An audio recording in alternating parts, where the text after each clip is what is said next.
اعوذ باللہ من الشیطان الرجیم، بسم اللہ الرحمن الرحیم۔ السلام علیکم ناظرین، کیا حال چال ہیں؟ پروگرام آج کے مہمان کے ساتھ آپ کا میزبان الیاس کریم حاضر خدمت، اور ہمارے آج کے جو مہمان شخصیت ہیں وہ ہیں امجد رشید، CEO ترقی فاؤنڈیشن۔ سب سے پہلے تو امجد صاحب میں آپ کو اپنے اس پروگرام میں خوش آمدید کیا۔ بہت بہت شکریہ۔ اچھا امجد صاحب، ہم آپ سے یہ جاننا چاہیں گے کیونکہ ہمارے سامعین بھی، مجھے یاد ہے کہ جب 2000 میں ہم داخل ہو رہے تھے تو اس وقت یہ صورتحال نظر آ رہی تھی، ایسا لگتا تھا کہ آنے والا وقت جو ہے وہ مکمل کا مکمل جو ہے وہ NGOs کا ہوگا۔ اس میں کیا ہوگا کہ جتنے کام ہیں وہ حکومتی اداروں سے لے کے NGOs کے سپورٹ کر دیے جائیں گے، یہ کریں گے۔ لیکن کوئی 10 سال کے بعد، 15 سال کے بعد یہی پوزیشن تھی خاصی حد تک، لیکن بعد میں ایسا ہوا کہ NGOs پہ کوئی ایسا جیسے سخت ٹائم نہیں ہوتا، اس طرح کا وقت آ گیا، اور پتہ چلا کہ وہ NGOs جو تھوڑے کسی لیول پہ کام کر رہی تھی وہ تو تقریباً سروائیو نہیں کر سکی، بند ہو گئیں۔ تو آپ یہ بتائیں کہ آپ نے اپنے NGOs کو کس طرح سے قائم و دائم رکھا اب تک؟ بہت بہت شکریہ الیاس۔ پہلے تو میں آپ کا شکریہ ادا کروں گا کہ آپ نے آج مجھے اپنے اس میں پروگرام میں مجھے دعوت دی، تاکہ میں اپنی جو ایکسپیرینسز ہے یا اپنے جو ویوز ہیں وہ آپ کے ساتھ شیئر کر سکوں، اور جو حاضرین پروگرام دیکھ رہے ہیں ان کے ساتھ بھی شیئر کروں۔ یہ جو سوال آپ نے کیا ہے یہ اس کا جواب تھوڑا سا آسان نہیں ہے۔ تھوڑا سا میں بیک گراؤنڈ میں آپ کو لے کر جاؤں گا۔ یہ ایکچولی 90s میں اوورآل دنیا بھر میں اسٹرکچرل ایڈجسٹمنٹ کے نام پہ برٹن ووڈ انسٹیٹیوشنز جن کو ہم کہتے ہیں، جس میں یونائٹڈ نیشن ہے، ورلڈ بینک ہے، IMF ہے، انہوں نے ڈیولپنگ کنٹریز کے لیے ایک پرسکرپشن دی فار ڈیولپمنٹ میں اکنامک ریفارمز، جس کو اسٹرکچرل ایڈجسٹمنٹ کہا جاتا ہے۔ صحیح۔ اس میں یہ کہا کہ آپ زیادہ سے زیادہ جو ہے نا ڈیولپنگ کنٹریز جو ہے نا وہ پرائیویٹائزیشن کی طرف جائیں، اور سوشل سروسز پہ جو ہے نا وہاں پہ حکومتوں کا اور اسٹیٹ کا رول جو ہے نا وہ کم سے کم کیا جائے۔ اور ظاہر ہے کہ جب ہم جیسے ممالک جو ہیں یا ساؤتھ ایشیا میں یا افریقہ میں یا ڈیولپنگ کنٹریز اوورآل دنیا میں بھی جہاں پہ بھی آپ دیکھیں، جب آپ پرائیویٹائزیشن کرتے ہیں اور سوشل سروسز سے آپ بجٹ کٹ کرتے ہیں، تو آئیڈیالوجی اس کے پیچھے یہ تھی کہ جی جب آپ پرائیویٹائزیشن کریں گے، انڈسٹریلائزیشن ہوگی تو اس کا ایک ٹرکل ڈاؤن ایفیکٹ ہوگا۔ صحیح۔ آہستہ آہستہ اس کی جب سنت لگے گی تو روزگار ملے گا لوگوں کو اور لوگوں کی ویلفیئر ہوگی، لیکن جب تک وہ اس کا فائدہ نیچے تک نہیں پہنچتا اس وقت تک غربت کے جھٹکے لگیں گے اوورآل معاشرے کو۔ صحیح۔ تو اس کی پرسکرپشن میں پھر ایک سوشل سیفٹی نیٹس کا پروگرام دیا گیا۔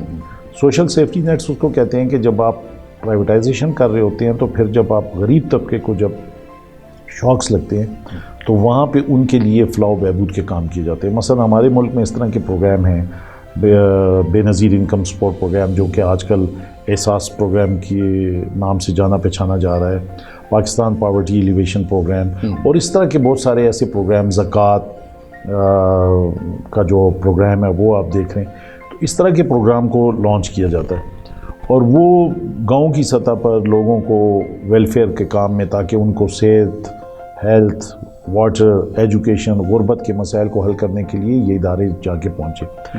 اسی میں NGOs کے قیام کا کنسیپٹ آتا ہے کہ ایسی سول سوسائٹی آرگنائزیشن بنائی جائے جو ان اداروں کے ساتھ، ان بڑے بڑے اداروں کے ساتھ مل کر گاؤں کی سطح پر چھوٹے چھوٹے پروگرام لے کر جائیں، اور لوگوں کو جو اس پرائیویٹائزیشن کے دوران جو شاکس لگ رہے ہیں اس کو میٹیگیٹ کیا جائے۔ لیکن جیسے جیسے یہ حالات بدلتے گئے، انٹرنیشنل حالات بدلتے گئے، علاقائی حالات بدلتے گئے، تو اس میں یہ امداد یا یہ پرائیویٹائزیشن اس طرح سے سکسیزفل نہیں ہو سکی، اور پھر ایک اب اوورآل پوری دنیا میں ایک شعور یہ آ رہا ہے یا ایک ریئلائزیشن اس بات کی ہو رہی ہے کہ حکومتوں کا رول، اسٹیٹ کا رول وہ بہت زیادہ امپورٹنٹ ہے۔ ایز اے سول سوسائٹی میں یہ سمجھتا ہوں کہ جو چیزیں اس وقت ہو رہی ہیں تو کالی بیڑیں تو ہر جگہ پہ ہوتی ہیں، تو اس طرح سے بہت اچھے کام کرنے والے بھی ادارے ہیں اور بہت کام نہ کرنے والے بھی ادارے ہیں۔ تو اس میں آج یہ پچھلے 3-4 سال کے دوران جو یہ فنڈنگ کم ہوئی ہے یا ڈونرز کی توجہ جو ہے نا وہ NGO سے ہٹی ہے، اس کی بنیادی وجہ یہی ہے کہ اس پورے سیکٹر کو ریگولیٹ کیا جا رہا ہے۔ ہم یہ دیکھ رہے ہیں کہ لوگ درخت کاٹ رہے ہیں، جنگل جو ہیں ناپید ہوتے جا رہے ہیں، لیکن آپ ہیں کہ درخت لگانے کی طرف لوگوں کو مائل بھی کر رہے ہیں، خود بھی درخت لگا رہے ہیں۔ میں یہاں پہ ایک بات کہوں گا، وہ یہ کہ میرے نزدیک جو ہے درخت لگانا جو ہے یہ کمال نہیں ہے۔ اصل حقیقت کیا ہے کہ آپ کو درخت لگانا ہے، آپ کو درخت کو پروان چڑھانا ہے۔ جب تک وہ جوان نہیں ہوتا اس کی حفاظت آپ کس طرح سے کریں گے؟ بالکل الیاس، یہ آپ نے بہت اچھا سوال کیا، اور میرا خیال ہمارے لیے چیلنج بھی اس وقت یہی ہے۔ صحیح۔ آپ دیکھیں کہ ماضی میں بہت سارے درخت لگتے رہے ہیں، ہر سال لگتے ہیں، لیکن اس میں کچھ رہ جاتے ہیں اور زیادہ تر تباہ ہو جاتے ہیں۔ صحیح۔ ہم نے اپنے لیے یہ جو سلیکٹڈ ایریاز سلیکٹ کیے ہیں، اس کے پیچھے بھی یہی ہماری فکر تھی کہ اگر ہم درخت تو لگا دیں گے اور درخت اگا بھی دیں گے، اس کی اناگوریشن بھی کر لیں گے، افتتاح بھی کر لیں گے، لیکن کیا یہ اگر انہی ایریاز کو ہم 6 مہینے بعد یا سال کے بعد جائیں تو کیا وہ درخت وہاں پہ لگے ہوئے نظر آتے ہیں کہ نہیں؟ تو اس میں ہم نے یہ جو کیمپین جو لانچ کی ہے، اس کا مقصد بھی بنیادی طور یہ ہے کہ اس میں زیادہ سے زیادہ لوگوں کی اور اداروں کی شمولیت کی جائے گی۔ یہ بات تو اب اس میں ہم آپ کے توسط سے بھی، اس چینل کے توسط سے بھی میں ریکویسٹ کرتا ہوں، اور ویسے بھی ہم ہماری ذمہ داری ہے، ہماری ذمہ داری ہے چینل کی، اور انڈیویجولی بھی ہم جا رہے ہیں تمام اداروں کے پاس کہ آپ درختوں کو اڈاپٹ کریں۔ صحیح۔ فرض کریں کہ اگر آپ الیاس اپنے یا ڈیجیٹل پریس اپنے نام سے کوئی 100 یا 200 درخت اڈاپٹ کرتا ہے، صحیح، تو ہم درخت لگا بھی دیں گے، ان کو لے بھی جائیں گے، ان کے نام کی تختی بھی لگا دیں گے، اور ذمہ داری ان پہ یہ ڈالیں گے کہ جی آپ یا خود اپنی فیملی کے ساتھ جاتے ہوئے یا آپ کسی بے روزگار کو جاب دے دیں اور وہ اس کی واٹرنگ اور اس کی ذمہ داری لے لے۔ ایک تو یہ طریقہ کار ہے۔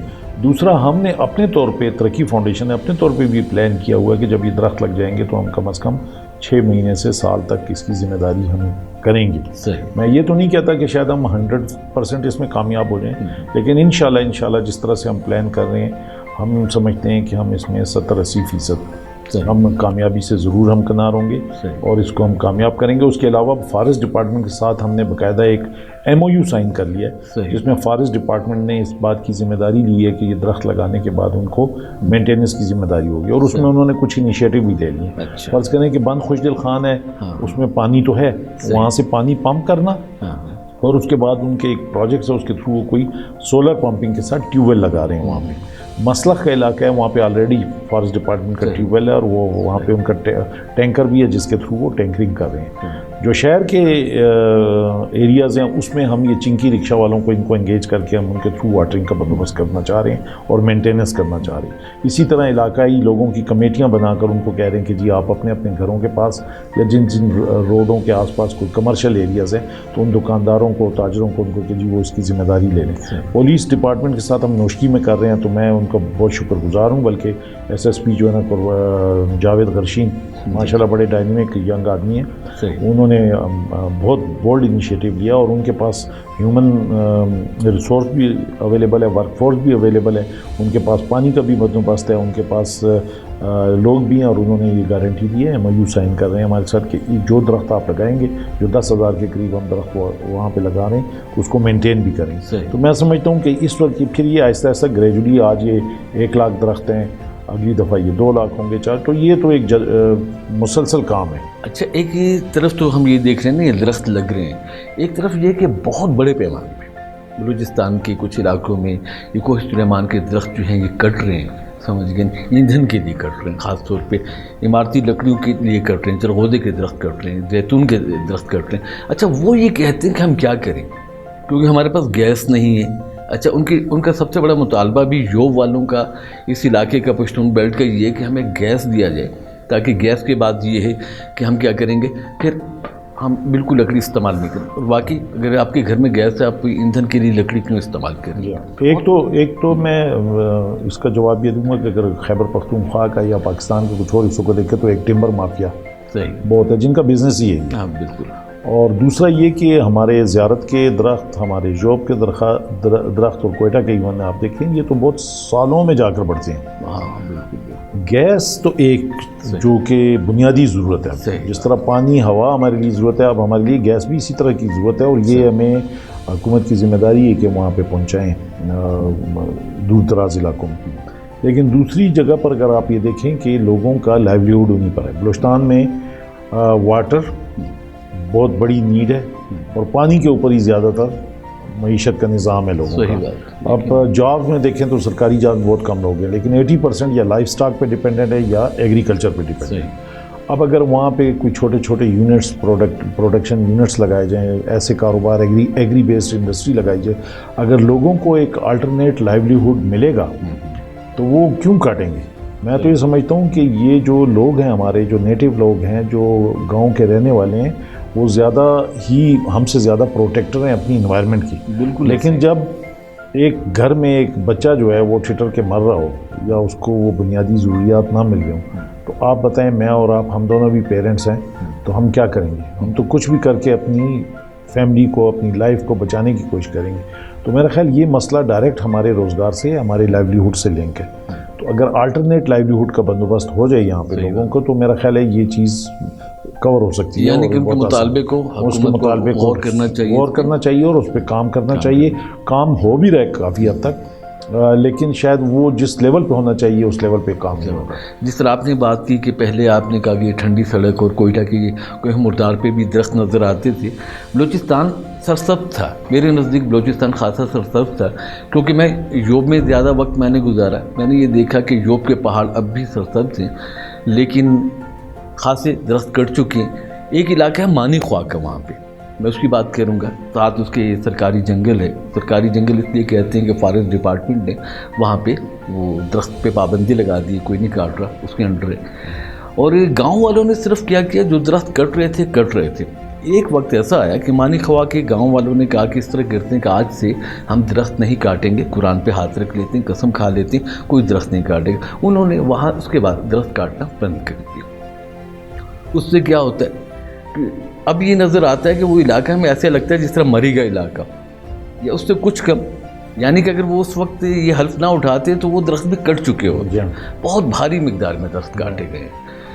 اور ابھی آپ کیا پیغام کیا دیں گے لوگوں کو کہ درختوں کے حوالے سے کیا مطلب خوبصورت سی کوئی بات؟ دیکھیں، میں تو پیغام دے رہا ہوں، آج کل تو روزانہ پیغام دے رہا ہوں، اور آپ کے چینل کے تھرو بھی یہ دے رہا ہوں. یہ جو آپ نے مثال دی ہے یوب کی، یہ آپ کو پشین کے علاقے رود ملازی میں بھی نظر آئے گی، یہ آپ کو کلات میں بھی نظر آئے گی، آپ کو خزدار میں بھی نظر آئے گی.